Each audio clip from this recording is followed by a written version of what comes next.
everybody, I'm Laura Trump. Thanks so much for joining us to hear all about the President's Week. Our thoughts and prayers are with the victims of last Sunday's horrific, deadly attack in Sutherland Springs, Texas, and their entire community. This heinous act of evil occurred as the victims and their families were in their place of sacred worship at the First Baptist Church.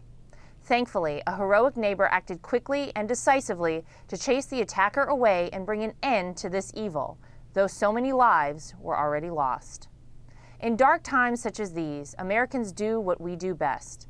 We pull together, we join hands, lock arms, and through the tears and the sadness, we stand strong.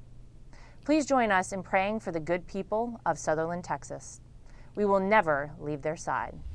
The U.S. economy continues to experience worker-friendly growth. The Bureau of Labor Statistics reported that non-farm payrolls grew by 261,000 jobs in October, while the unemployment rate fell to 4.1%, the lowest rate since the year 2000. This brings the total number of new jobs created to 1.5 million since President Trump took office. Now, more than 80% of people polled believe the American dream is within their reach. President Trump was excited to build on this good news with the announcement that Broadcom Limited is moving its headquarters from Singapore back to the United States. With this commitment, more than $20 billion in annual revenue will come back to American cities, towns, and workers. Last Friday, President Trump departed for Asia on what will be the longest trip to the continent by an American president in more than a quarter century.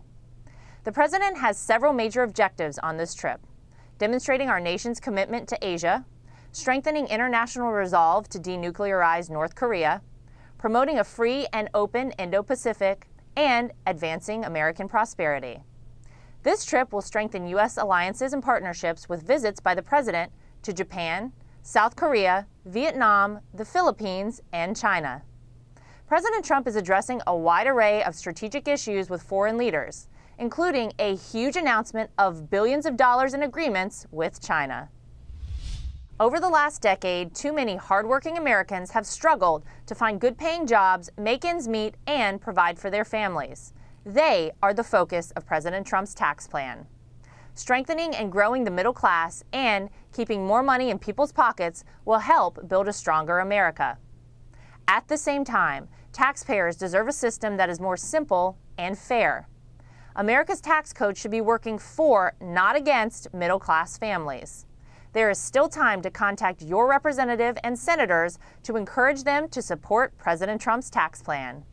Thanks for joining us, everybody. I'm Laura Trump, and that is The Real News.